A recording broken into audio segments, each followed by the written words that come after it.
grand ballroom of the Whitmore Hotel gleamed with crystal chandeliers and champagne flutes raised in calculated celebration. Daniel Brooks walked through the service entrance in his gray janitor's uniform, mop bucket rolling quietly beside him. A spilled drink near the east corridor needed attention. Scattered glances followed him across the marble floor, and somewhere behind silk curtains, muffled laughter rippled through clusters of tailored suits. From across the room, Evelyn Carter stopped mid-sentence. Her eyes found him and held too long. The room kept laughing. No one knew that in minutes, every sound would die. The annual gala for Whitmore Industries represented everything the company wanted the world to see. 300 guests filled the ballroom, each one selected for their net worth, influence, or proximity to power. The executives who ran the company's various divisions stood in loose circles near the bar, their conversations punctuated by the kind of laughter that came from knowing you belonged. Daniel had worked for Whitmore Industries for 4 years, but he had never set foot in this room during an event. Tonight was different only because Marcus, the regular evening janitor, had called in sick, and someone needed to handle the mess a careless caterer had left near the service hallway. He moved efficiently, keeping his head down, his presence designed to be invisible, but invisibility was harder to maintain when you walked through the center of a room filled with people who measured human value in titles and tax brackets. A woman in a red dress glanced at him, then leaned toward her companion with a whispered comment that made them both smile. A group of men near the ice sculpture paused their conversation as he passed, their expressions shifting from indifference to something sharper. One of them was Victor Hale, the company's chief marketing officer, known throughout the building for his polished presentations and his unpolished opinions about anyone he considered beneath him. Victor watched Daniel cross the room, then turned to the men beside him. "Looks like housekeeping got lost," he said, just loud enough to carry. "Someone should tell him the service elevator is the other direction." The men laughed, the sound carrying across the polished floor like a verdict. Daniel heard it. He had heard versions of this his entire adult life. He did not react, did not slow his pace, did not give them the satisfaction of acknowledgement. He simply kept walking toward the east corridor, where the actual work waited. But as he neared the hallway, his phone buzzed in his pocket. He pulled it out, saw the name on the screen, and everything in his posture changed. He stepped into a quiet alcove near the service door and answered, his voice dropping to something soft and warm. "Hey, sweetheart.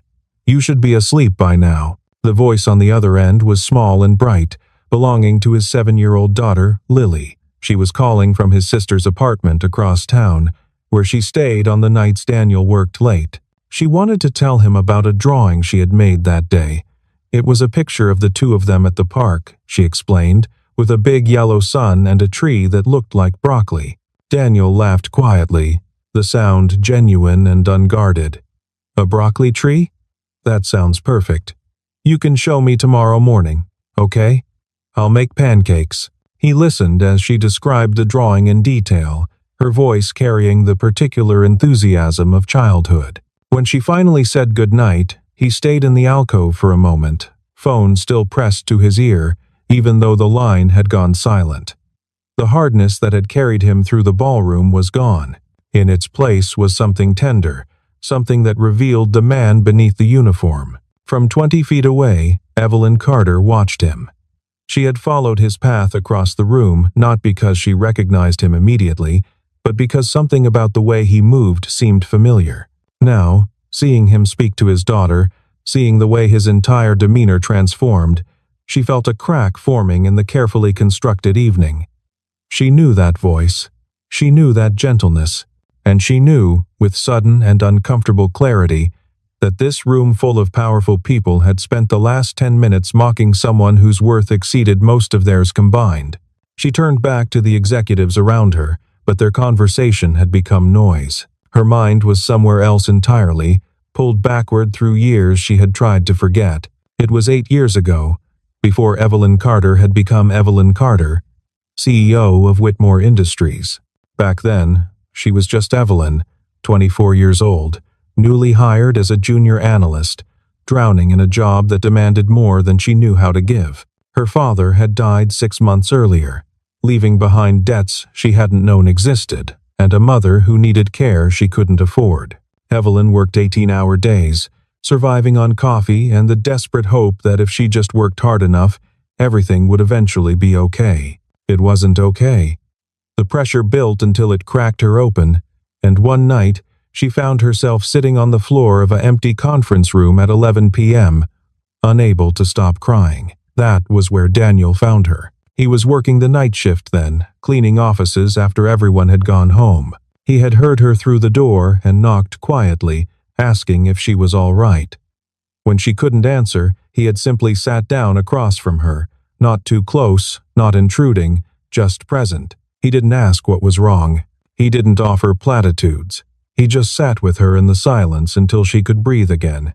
Over the following weeks, their paths crossed often. Daniel seemed to have an instinct for when she was struggling, appearing with a cup of tea left on her desk or a quiet word of encouragement when the office was empty. He never overstepped, never presumed, but he listened when she needed to talk, and his steadiness became an anchor she didn't know she needed. One night, when she finally told him about her father, about the debts, about feeling like she was failing at everything that mattered, he had looked at her with an expression she had never forgotten. "You're not failing," he had said. "You're surviving." There's a difference. She never learned what happened to him after she got promoted and transferred to a different building. By the time she thought to look, he was gone, moved to another position or another shift. She told herself she would find him and thank him properly. She never did. Years passed. She climbed the corporate ladder with the same relentless determination that had gotten her through those early days. She became director, then vice president, then CEO. The young woman who had cried on the conference room floor became someone else entirely, someone who wore power like armor and rarely looked backward. Now, standing in this glittering ballroom, she was looking backward whether she wanted to or not. Daniel had finished his phone call and returned to his work, pushing the mop bucket toward the east corridor as if nothing had happened. He passed within 10 feet of her, and for a brief moment, their eyes met. She saw recognition flicker in his face, followed immediately by something that looked like deliberate blankness. He nodded politely, the way an employee nods to a CEO, and kept walking. He was pretending not to know her. The realization hit her like cold water. He remembered everything, and he had chosen to let her pretend she didn't. She stood frozen as he disappeared into the hallway, surrounded by people who saw only her title and her authority. None of them knew that the man they had just mocked was the reason she had survived long enough to become the person she was today. And he had walked past her without a word, offering her the same kindness he always had, the freedom to be who she needed to be, without obligation. The ballroom's energy shifted as the evening progressed. Champagne flowed more freely, voices grew louder, and the careful social performances of the early hours gave way to something raw.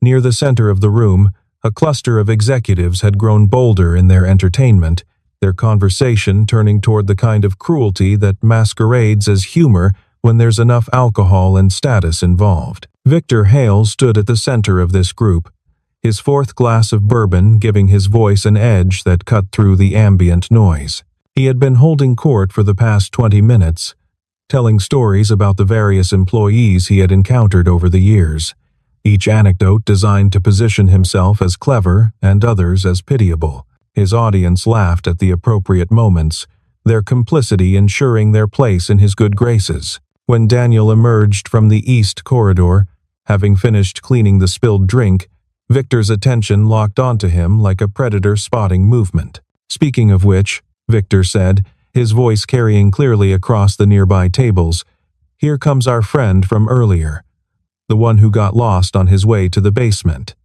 A few people chuckled nervously. Others looked away, uncomfortable but unwilling to intervene. Victor was powerful, and power created its own gravity. Daniel tried to move past them, but Victor stepped into his path, champagne glass raised in mock salute. Hold on. Let me get a good look at you." He made a show of examining Daniel's uniform, the name tag on his chest, the worn shoes that had seen years of honest work. Daniel Brooks, maintenance. Tell me, Daniel, how long have you been with the company? Daniel's voice was even when he answered. 4 years. Victor nodded slowly, performing thoughtfulness. 4 years. And in 4 years, what exactly have you accomplished? Besides, keeping our toilets clean? The laughter that followed was louder now, more confident. The audience had permission to participate, and they took it. Someone made a comment about Daniel's salary. Another suggested he must have peaked early in life. A woman whose jewelry probably cost more than Daniel earned in a year looked at him with exaggerated pity. It must be hard, she said, knowing this is as far as you'll ever go. Daniel stood in the center of their attention, his face carefully neutral. He had learned long ago that reaction was what people like this wanted, that any sign of hurt or anger would only fuel their pleasure. So he gave them nothing, absorbing their words like stone absorbs rain. But inside, something different was happening. He was thinking about Lily, about the drawing she had made today, about the pancakes he had promised her tomorrow morning. He was thinking about the life he had built after his wife's death 3 years ago, the small apartment that was always clean, the bedtime stories he never missed, the way his daughter looked at him like he was the whole world. These people could say whatever they wanted. They could never touch what actually mattered. Victor was still talking, warming to his theme. You know what I love about people like you? You're a perfect example of what happens when you don't have ambition. When you just accept your lot in life. It's almost admirable, really, how content you are being nothing. The word hung in the air. Nothing. It was meant to be the final blow, the decisive humiliation. The executives around Victor were already laughing, already moving on to the next entertainment. But from across the room, someone else had heard every word. Evelyn had been watching from the moment Victor called out to Daniel. She had seen the way the circle formed around him, predatory and amused. She had watched him stand there, alone, absorbing abuse from people who would never know a fraction of his courage. And she had felt something shift inside her, something that had been dormant for years. She was the CEO of this company.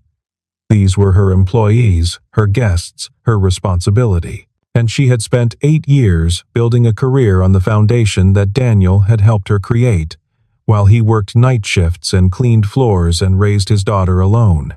She had watched him walk past her earlier tonight without asking for anything, without leveraging their history, without expecting her to acknowledge what he had done for her. And now these people, these small, cruel people, were calling him nothing. The champagne glass felt suddenly heavy in her hand. Her heart was pounding in a way it hadn't since those desperate early days.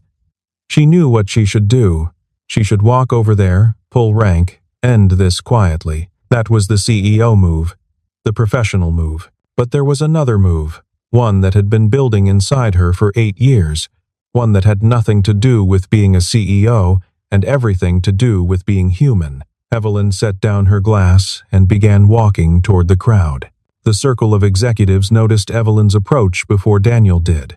Conversations faltered, postures straightened, and Victor Hale's smirk flickered uncertainly as his CEO moved toward them with a purpose that didn't match her usual diplomatic glide. She walked through the crowd without stopping, without greeting anyone, her eyes fixed on the man standing alone in the center of their mockery. When she reached Daniel, she didn't speak immediately.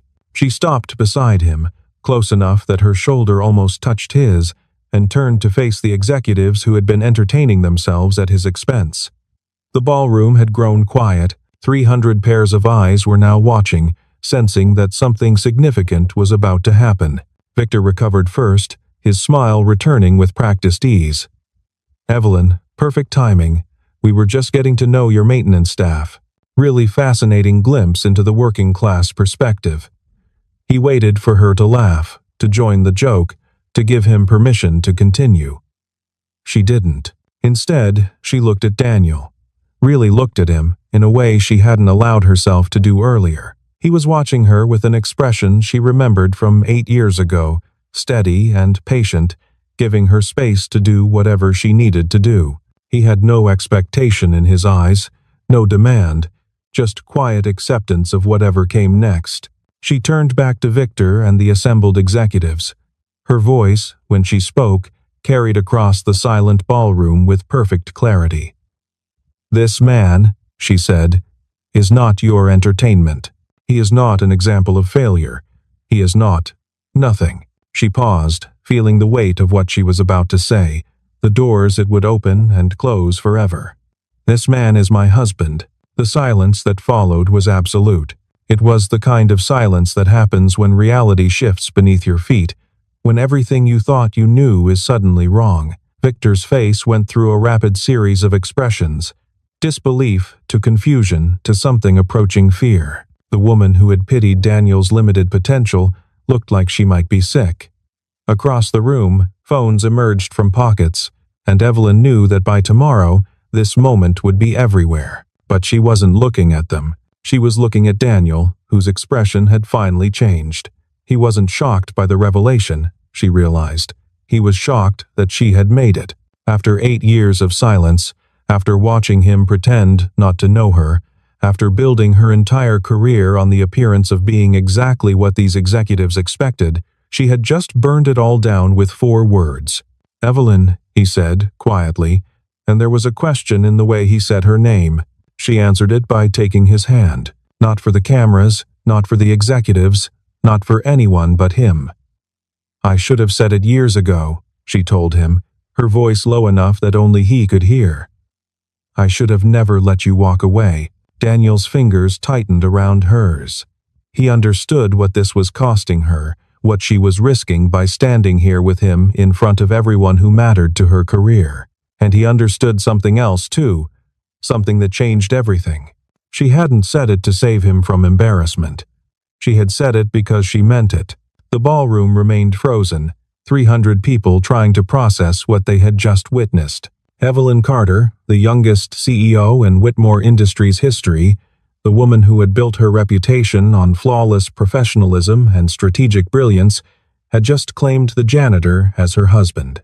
And the janitor was looking at her like she had given him something more valuable than any title or salary or corner office. He was looking at her like she had given him herself. The aftermath came in waves. The first wave was immediate. The murmur that swept through the ballroom as Evelyn led Daniel away from the crowd, her hand still in his, her head held high. The second wave was digital, a cascade of texts and social media posts that would dominate the news cycle for days. But the wave that mattered most came later, in the quiet hours after the gala ended, when Evelyn and Daniel finally found themselves alone in her office on the 40th floor. The city spread out below them, lights glittering against the darkness. Evelyn stood at the window, her reflection ghostly in the glass. Daniel sat in one of the leather chairs across from her desk, watching her the way he had watched her 8 years ago, with patience and without judgment. Neither of them had spoken since leaving the ballroom. Finally, Daniel broke the silence. "You didn't have to do that." Evelyn turned from the window. "Yes, I did. People are going to talk. The board, the shareholders, everyone." He paused.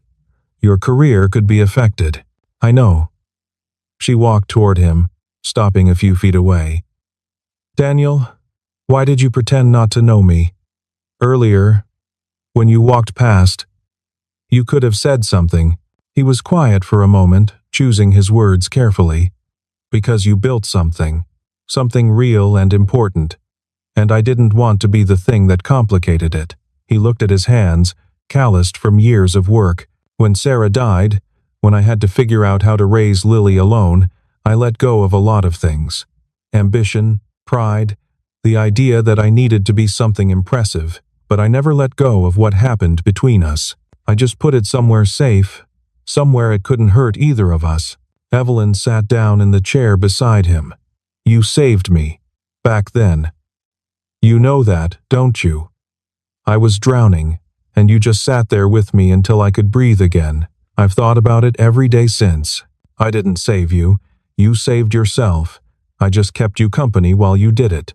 She shook her head, emotion tightening her throat. "That's not true, and even if it were, you deserved better than me pretending you didn't exist. I was a coward. For 8 years, I was a coward." Daniel reached over and took her hand, the same way she had taken his in the ballroom.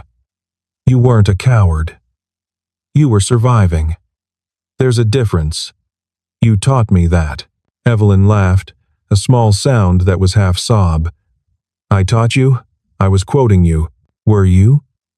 He smiled, and for a moment, the years between them collapsed. "I don't remember being that wise." The word husband hung unspoken between them. Evelyn hadn't been lying to the ballroom, but the full truth was more complicated. They had been married quietly, privately, in a small ceremony 2 years ago, after reconnecting by chance at a coffee shop near Lily's school. They had kept it secret for reasons that seemed rational at the time, protecting their careers, protecting Lily, protecting each other from the scrutiny that would inevitably come. But secrets have weight, and this one had grown heavier with each passing month. "What happens now?" Daniel asked. Evelyn squeezed his hand. "Now, we stop hiding. Now, I stop being ashamed of the best thing that ever happened to me." The board meeting happened 3 days later. Evelyn sat at the head of the long conference table, facing 12 men and women who controlled billions of dollars in assets. The mood was tense, the air thick with unasked questions and unspoken judgments. Word of the gala had spread exactly as predicted, and the directors had convened this emergency session to discuss concerns about leadership stability. Robert Chen, the chairman, led the discussion. He was 70 years old, a veteran of corporate warfare who had survived 3 recessions and countless leadership transitions. He looked at Evelyn with an expression that mixed respect with disappointment. "You understand our position," he said. "The company's image is everything in our industry, and the image of our CEO being married to a maintenance worker creates complications." Evelyn's voice was even. "Daniel is not a complication. He's my husband, which is precisely the problem." This came from Margaret Wu, a director known for her bluntness. "You've built a brand around being a certain kind of leader. Polished, professional, exclusive. This undermines all of that, does it? Or does it just reveal that leadership and humanity aren't mutually exclusive?" The discussion continued for 2 hours.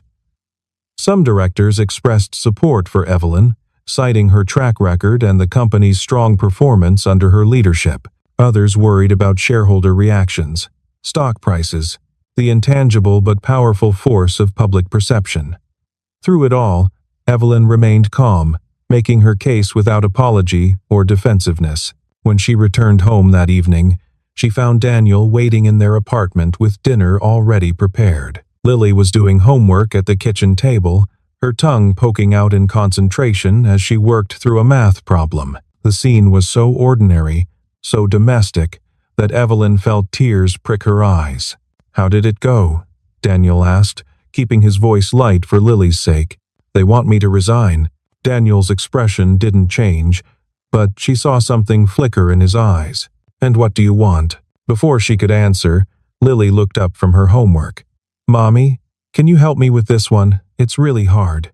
Evelyn walked to the table and sat beside her stepdaughter, looking at the problem that seemed so difficult from a 7-year-old's perspective. It was simple addition, something that would be effortless in a few years. But right now, in this moment, it was Lily's whole world.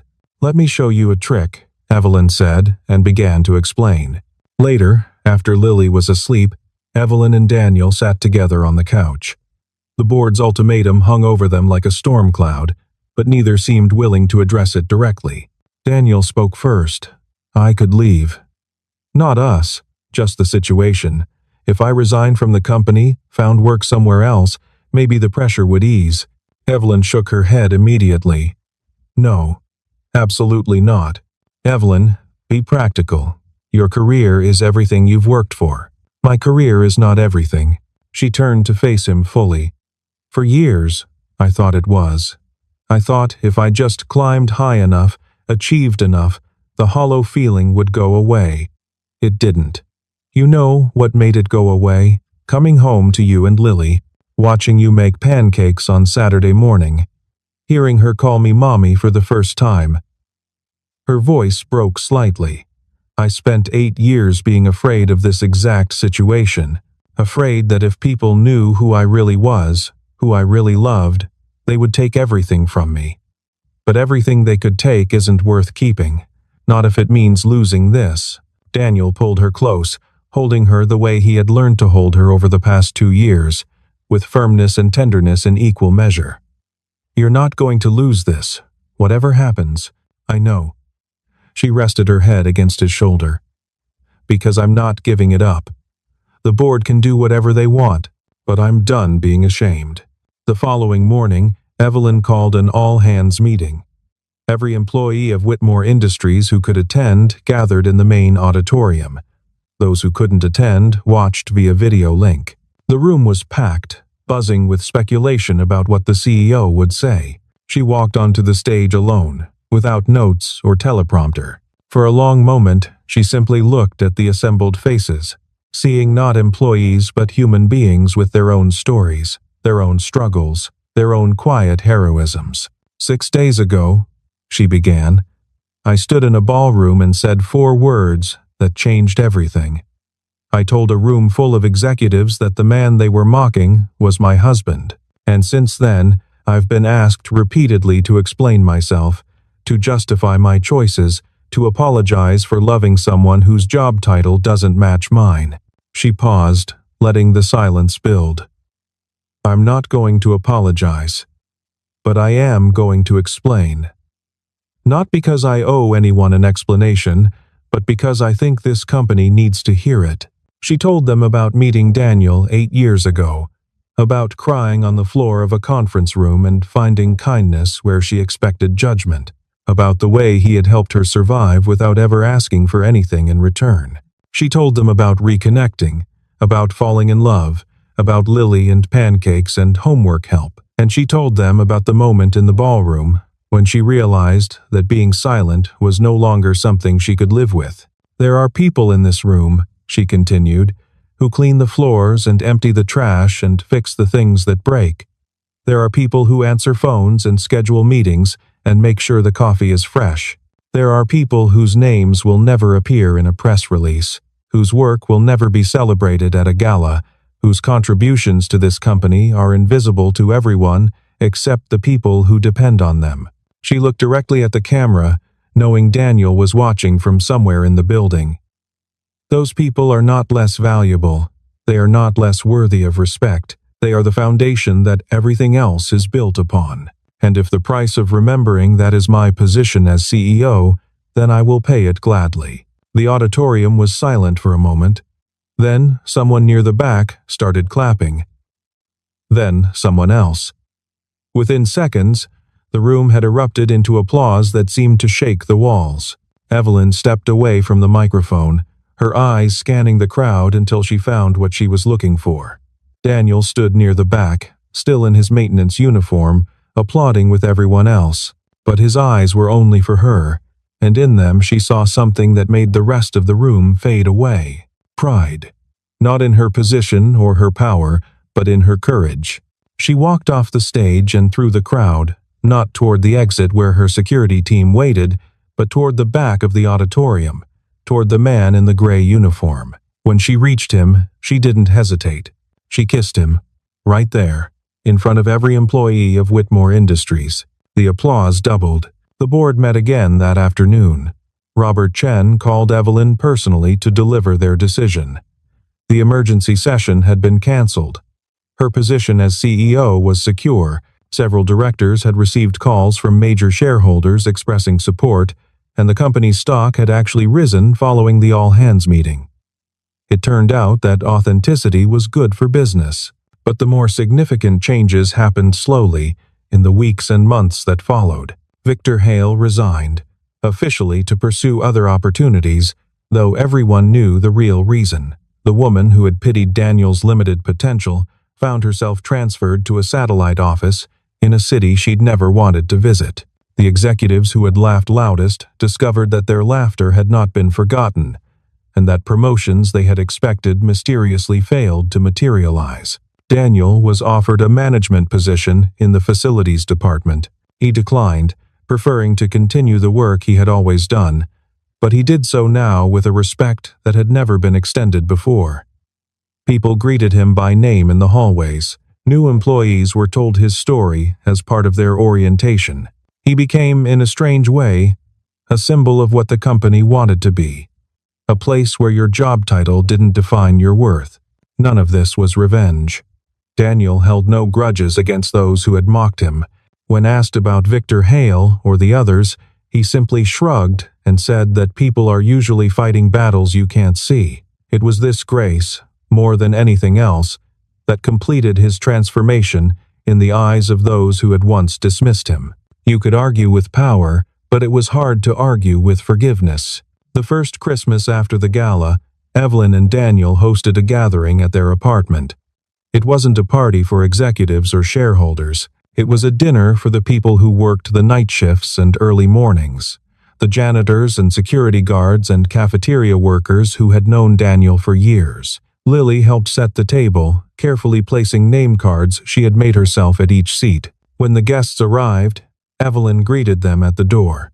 Not as a CEO, but as a host, as Daniel's wife, as part of a community she was only beginning to understand. She watched as her husband moved through the room, laughing and talking with people whose names she was just learning.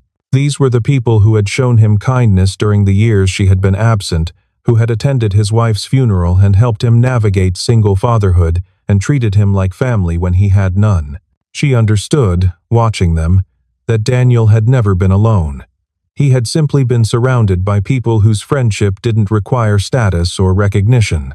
And now, because of him, she was part of that too. After dinner, when the guests had gone and Lily was asleep, Evelyn and Daniel stood together at the window, looking out at the city lights. It was almost exactly 1 year since the gala, since the moment everything changed. "Do you ever regret it?" Daniel asked. "Standing up for me that night?" Evelyn considered the question seriously before answering. "I regret every day I didn't. Every time I walked past you pretending we didn't know each other. Every moment I chose my image over you." She turned to face him. "But that night, I would do it again in a heartbeat." Daniel smiled, the same quiet smile that had carried her through her darkest moments 8 years ago. "You know what I've learned? Respect isn't something you can demand. It's something you earn, but not by being powerful." He touched her face gently. "By being kind. By seeing people. By standing up when standing up is hard." Evelyn leaned into his hand. "When did you become so wise?" "I've always been this wise. You just weren't paying attention."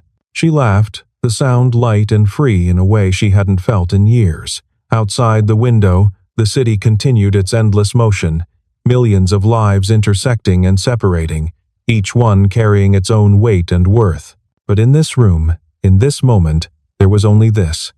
2 people who had found each other across impossible distances, who had chosen each other against impossible odds, and who had proven, in their quiet way, that the loudest statement isn't made with words. It's made with respect, with courage, with love, and sometimes with 4 words spoken in a silent room. "That's my husband."